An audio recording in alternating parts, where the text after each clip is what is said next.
हमारे इस YouTube channel Sandipan गुरु में आप सबका एक बार फिर से स्वागत है। यहाँ पर हम क्लास 9th और 10th के जो बच्चे NCERT सिलेबस से पढ़ रहे हैं उनके मैथ सब्जेक्ट के प्रत्येक चैप्टर को 1 बाय 1 स्टेप बाय स्टेप सरल और रोचक ढंग से सीखने का प्रयास करेंगे।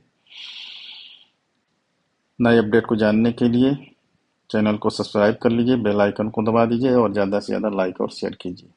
तो चलिए प्रारंभ करते हैं। कक्षा 10 का जो चैप्टर सेकंड है, पाठ 2 बहुपद पॉलिनॉमियल, इस पर चर्चा करेंगे। सबसे पहले बहुपद की भूमिका, बहुपद के बारे में जानेंगे और बहुपद के शून्य का ज्यामितीय अर्थ क्या होता है।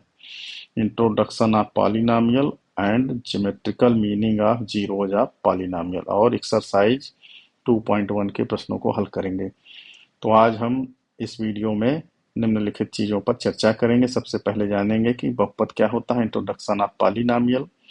फिर बहुपद की घात क्या होती है, डिग्रीज ऑफ पॉलिनॉमियल। बहुपद डिग्री के आधार पर बहुपद कितने प्रकार के होते हैं, टाइप्स ऑफ पॉलिनॉमियल। बहुपद के शून्य किसे कहते हैं, जीरोज ऑफ पॉलिनॉमियल। रैखिक बहुपद का शून्य, लीनियर पॉलिनॉमियल का जीरोज कैसे ज्ञात किया जाता है। बहुपद के शून्यकों का ज्यामितीय अर्थ, ज्योमेट्रिकल मीनिंग्स ऑफ पॉलिनॉमियल्स और प्रश्नावली एक्सरसाइज 2.1 के प्रश्नों को सॉल्व करेंगे। तो सबसे पहले हम जानते हैं बहुपद की भूमिका, इंट्रोडक्शन ऑफ पॉलिनॉमियल। बहुपद किसे कहते हैं, तो बहुपद पॉलिनॉमियल ऐसा बीजी व्यंजक एक्सप्रेशन जिसमें एक या अधिक पद टर्म होते हैं। एक भी पद हो सकते हैं और एक से अधिक पद भी हो सकते हैं, और ये पद चर, वेरिएबल, अचर, कांस्टेंट तथा चर के पूर्णांक घात, नॉन निगेटिव इंटीजर एक्सपोनेंट के रूप में जुड़े रहते हैं। इन पदों को जोड़ा, घटाया और गुणा किया जा सकता है, लेकिन चर की घात ऋणात्मक या भिन्न नहीं हो सकती है। इसको सरल ढंग से इस प्रकार कह सकते हैं, बीजगणित में धन और ऋण चिन्हों से जुड़े एक अथवा कई पदों के व्यंजक जिसमें चर की घात पूर्ण संख्या हो को बहुपद कहते हैं। तो ऐसे बीजे व्यंजक जिसमें चर की घात पूर्ण संख्या मतलब 0 से लेकर अनंत तक, तो जो चर की घात है वह ऋणात्मक और भिन्नात्मक नहीं हो सकती है, क्योंकि पूर्ण संख्या में ऋण और भिन्न नहीं होते हैं। तो इस तरह से ऐसा बीजी व्यंजक जिसमें चर की घात पूर्ण संख्या होती है को बहुपद कहते हैं। उदाहरण के लिए जैसे 3x+2, x² - 4x+7, 2x³ + y, 2x³ y + y² - 5, इस तरह से बहुत सारे बहुपद के उदाहरण हैं। अब हम चर्चा करते हैं बहुपद की घात, डिग्रीज ऑफ पॉलिनॉमियल। तो किसी बहुपद में चर की घातों में से सबसे बड़ी घात उस बहुपद की घात कहलाती है। यदि कोई बहुपद दिया हुआ है तो उसमें जो चर है उसमें चर की जो सबसे बड़ी घात होती है उसे बहुपद की घात कहते हैं। जैसे ये नीचे एक उदाहरण दिया है, 3x⁴ - x धन 2 में बहुपद की घात सबसे बड़ी क्या है, x⁴ 4 है। 4 भी है, एक भी है, बड़ी कौन सी है, 4 है, तो इसलिए बहुपद की घात क्या होगी, 4। तो इस प्रकार बहुपद की घात को निकाला जाता है। अब बहुपद का व्यापक रूप और बहुपद के प्रकार, standard form of polynomial and it's type. अब एक चरी बहुपद मतलब जिसमें केवल एक चर हो। तो एक चरी बहुपद का व्यापक रूप इस प्रकार से होता है, px का मतलब है कि चर x में बहुपद, तो an(x⁴n) + an-1 x⁴n-1 प्लस ऐसे लिखते हुए a1x धन लास्ट में a0। तो जो बहुपद है उसको जो है तो x की घात के घटते क्रम में लिखते हैं। तो यहाँ पर हम क्या देखते हैं, जहाँ पर x जो है तो वेरिएबल है, चर है, और a0 से लेकर an तक क्या है, वास्तविक संख्याएं हैं, इन्हें कोफिशिएंट कहते हैं, गुणांक कहते हैं। और यन एक गैर ऋणात्मक पूर्णांक है, यन 0 हो सकता है और 0 से बढ़ा सकता है, और an 0 नहीं हो सकता है, क्योंकि यदि an 0 हो जाएगा तो x⁴n का पॉलिनॉमियल नहीं रह जाएगा। तो यह एक चरी बहुपद का व्यापक रूप है, परीक्षा में लिखने को आता है। तो यदि इस तरह से आता है तो आपको इस प्रकार लिखना है, px = ये पूरा, और इसके बाद ये भी लिखना है कि x क्या है, a1 से लेके n तक क्या है, वास्तविक संख्याएं हैं, n क्या है, एन जो घात है वो गैर ऋणात्मक होती है, मतलब जीरो और धनात्मक पूर्ण संख्या हो सकती है, और एन जीरो नहीं हो सकता, ये मुख्य बात है। अब बहुपद पॉलिनॉमियल की जो बहुपद पॉलिनॉमियल है, ये घात डिग्री के आधार पर मुख्यतः निम्नलिखित प्रकार के होते हैं। बहुपद जो है घात के आधार पर और पदों के आधार पर इनके प्रकार बांटे गए हैं, तो यहाँ पर हम चर्चा करेंगे डिग्री के आधार पर बहुपदों के प्रकार। तो सबसे पहला है शून्य बहुपद, जिसे जीरो पॉलिनॉमियल कहते हैं, तो जिसकी सभी संख्याएं शून्य होती हैं और इसकी कोई निश्चित घात नहीं होती। जैसे ये जीरो की घात 15 भी लिख सकते हैं तो भी जीरो आएगा, जीरो घात 2 लिखेंगे तो भी जीरो आएगा, मतलब जीरो घात कुछ भी लिखेंगे तो उसका मान जीरो ही आएगा। तो इस तरह से जो शून्य बहुपद होता है उसकी घात निश्चित नहीं होती है या अपरिभाषित है। अब दूसरा है अचर बहुपद, कांस्टेंट पॉलिनॉमियल। इस बहुपद में केवल संख्याएं होती हैं, जैसे 5 या ऋण 2, इस तरह की कोई भी संख्या होती है, तो इस अचर बहुपद की घात जीरो होती है। क्यों? क्योंकि 5 को हम 5 यक्स की पावर जीरो लिख सकते हैं। यक्स की पावर जीरो का मान 1 होता है, तो ये 5 एकम 5 ही वापस हो जाएगा। अब क्योंकि जो यक्स पावर जीरो है इसका मान हमेशा 1 होता है। किसी भी संख्या की घात यदि हम जीरो रखेंगे तो उसका मान 1 आएगा। जैसे मान लो कि 50 की घात जीरो लिख दिए तो उसका मान क्या होगा? 1। तो व्यापक रूप में हम कह सकते हैं इसकी घात जीरो का मान 1 होता है। इसको याद रख लेना है, अक्सर परीक्षा में पूछा जाता है। 100 की घात अगर हम जीरो लिख देंगे तो उसका मान क्या हो जाएगा? 1 हो जाएगा। अब किसी भी संख्या की घात जीरो रखने पर उसका मान हमेशा 1 हो जाता है। इस बात को अच्छी तरह से ध्यान में रखना है।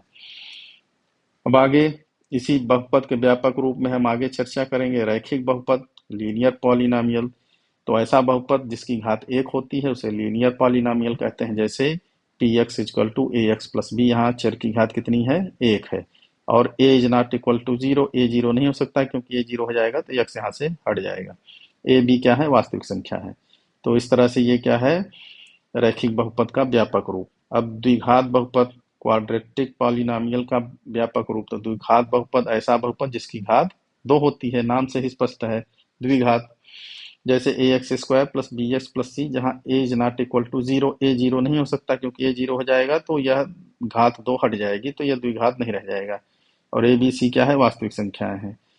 फिर इसके बाद त्रिघात या घन बहुपद, क्यूबिक पॉलिनॉमियल। तो त्रिघात बहुपद जैसे इसके नाम से स्पष्ट है, इसकी बहुपद की घात 3 होती है।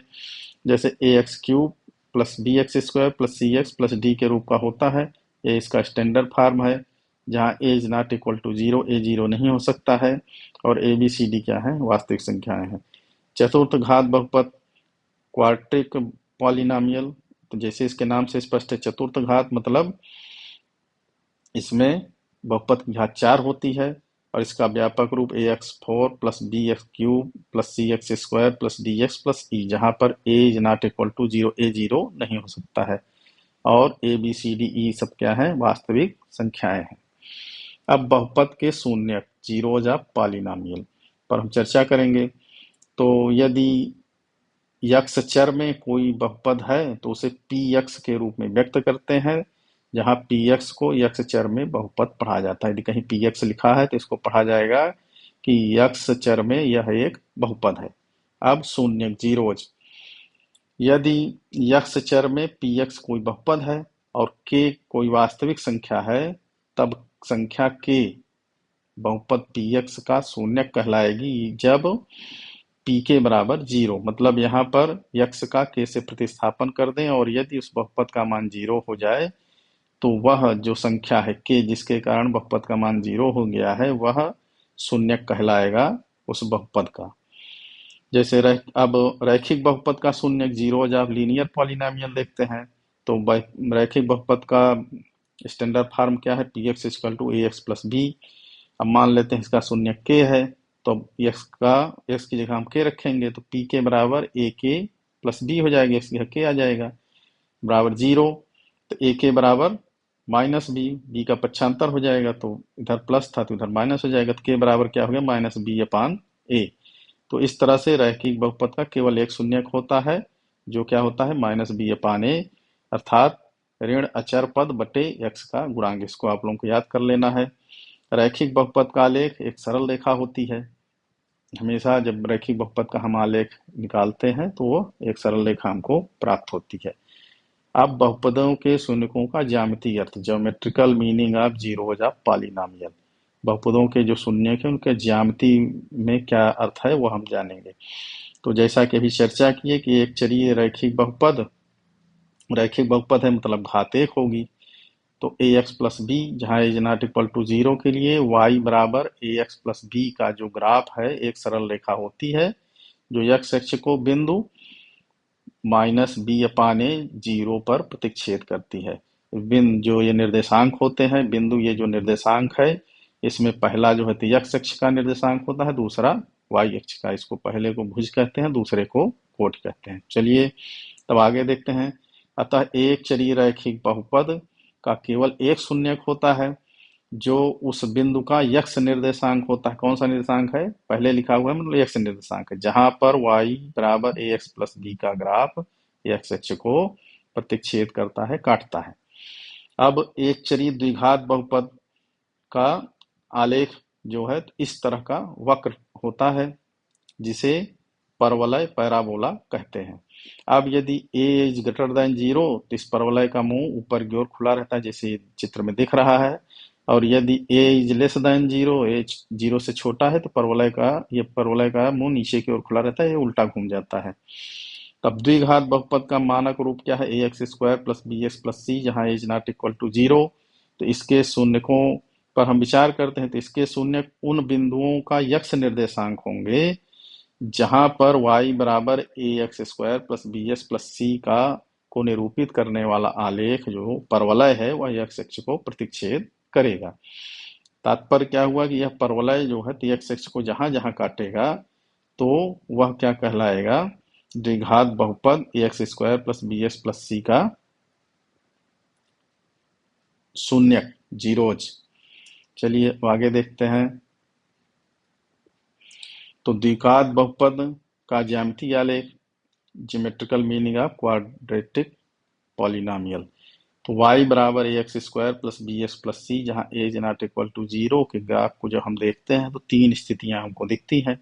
पहली स्थिति दिखती है, पहले चित्र में देखते हैं तो एक और दो चित्र में हम देखते हैं जहाँ जैसे हमने चर्चा की थी, या तो परवलय का मुंह नीचे की ओर रहेगा अथवा ऊपर की ओर। तो यहाँ दोनों में हम देखते हैं ये जो परवलय है ये दो बिंदुओं ए और ए डैश पर इस एक्स अक्ष को प्रतिच्छेद करता है। अतः यहाँ पर दो बिंदु ए और ए डैश पर काट रहा है, तो द्विघात बहुपद के कितने शून्यक होंगे? दो शून्यक होंगे। अब स्थिति दो देखते हैं, जैसा चित्र एक और दो में है। यहाँ पर केवल एक बिंदु पर ये जो है परवलय एक्स अक्ष को प्रतिच्छेद कर रहा है। यहाँ पर भी एक बिंदु पर, यहाँ पर भी एक बिंदु पर, मतलब ये दोनों जो बिंदु हैं ए और ए डैश वो संपाती हो गए, दोनों मिलकर ए हो गए। इसलिए यहाँ पर द्विघात बहुपद का शून्यक कितना होगा? एक शून्यक होगा। ये जो दो शून्यक थे वो दोनों क्या हो गए? एक दूसरे के बराबर हो गए। तो यहाँ पर कितने शून्यक हो गए? एक शून्यक। दूसरी स्थिति में एक शून्यक हो गया। अब तीसरी स्थिति देखते हैं। यहाँ पर हम फिर चित्र एक दो में देखते हैं तो यहाँ हम क्या देख रहे हैं? जो परवलय है ये एक्स अक्ष से दूर है, या तो एक्स अक्ष के ऊपर है या एक्स अक्ष के नीचे है। कहने का तात्पर्य यह है कि एक्स अक्ष को किसी भी बिंदु पर प्रतिच्छेद नहीं करता है। अब जब प्रतिच्छेद नहीं करता है तो यहाँ पर द्विघात बहुपद के कोई भी शून्यक नहीं होंगे। इस प्रकार हम कह सकते हैं कि द्विघात बहुपद के अधिक से अधिक दो शून्यक हो सकते हैं। आवश्यक नहीं है कि दो हो ही, किसी में दो हो सकते हैं, किसी में एक, किसी में नहीं हो सकते हैं। तीन स्थिति हमने देख ली। ज्यादा से ज्यादा शून्यकों की संख्या कितनी हो सकती है? दो। मतलब जितनी बहुपद की घात है उतने ही शून्यक हो सकते हैं। इसी प्रकार हम त्रिघात बहुपद के ग्राफ पर जब विचार करते हैं, देखते हैं, तो हम पाते हैं त्रिघात बहुपद का आलेख जो है तो एक वक्र होता है। तो जो वक्र होता है त्रिघात बहुपद का, तो वह अधिक से अधिक एक्स अक्ष को तीन बिंदुओं पर प्रतिच्छेद कर सकता है। तो इस तरह से अब हम व्यापक रूप में चर्चा करते हैं कि किसी बहुपद के कितने शून्यक हो सकते हैं।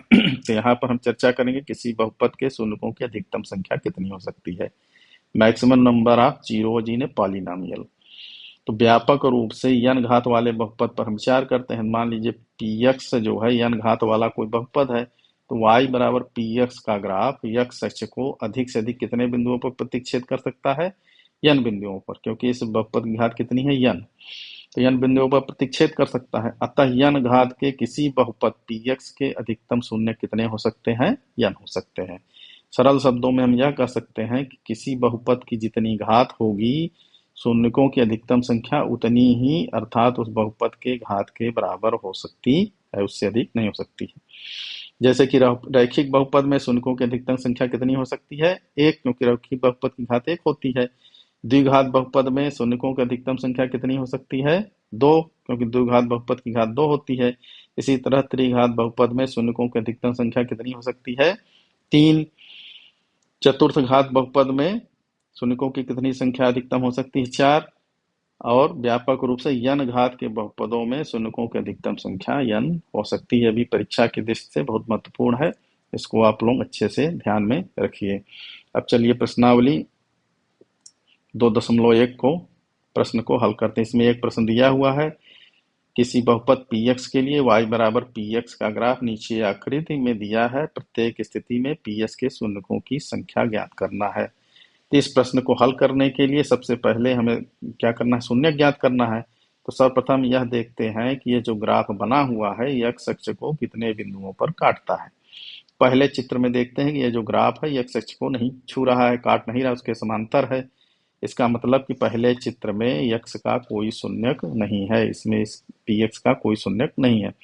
दूसरे चित्र में देखते हैं कि यह जो ग्राफ बना हुआ है, वक्र बना है, यह x अक्ष को केवल एक बिंदु पर प्रतिच्छेद कर रहा है, तो यहाँ पर एक शून्यक होगा। अब तीसरे चित्र में देखते हैं कि x अक्ष को 1, 2 और 3 बिंदु पर प्रतिच्छेद कर रहा है, तो यहाँ पर तीसरे चित्र में कितने शून्यक होंगे? 3 शून्यक होंगे। अब फिर हम चौथे चित्र में देखते हैं, तो यह जो वक्र बना हुआ है पैराबोला, यह 2 बिंदुओं पर x अक्ष को प्रतिच्छेद कर रहा है, तो चौथे चित्र में px के 2 शून्यक होंगे। पांचवें चित्र में देखते हैं 1, 2, 3, 4, 4 जगह पर ये जो वक्र है x अक्ष को प्रतिच्छेद कर रहा है, तो इसके 4 शून्यक होंगे। अब छठवें चित्र में हम देखते हैं 1, 2 और 3, 3 बिंदुओं पर x अक्ष को यह वक्र जो है प्रतिच्छेद कर रहा है, तो इसलिए जो छठवां चित्र है उसमें कितने शून्यक हो सकते हैं? अधिक से अधिक 3 शून्यक हो सकते हैं। इस प्रकार हम चित्र में देखकर जहां जहां पर जो आलेख है या ग्राफ है वह जहां जहां पर x अक्ष को प्रतिच्छेद करेगा, जितने बिंदुओं पर, उस बहुपद के उतने ही शून्यक हो सकते हैं। अधिकतम किसी बहुपद के शून्यक उस बहुपद की जो घात हो उतने ही हो सकते हैं। तो उम्मीद है आप लोगों को यह चैप्टर अच्छे से समझ में आ गया होगा, प्रश्नावली समझ में आ गई होगी।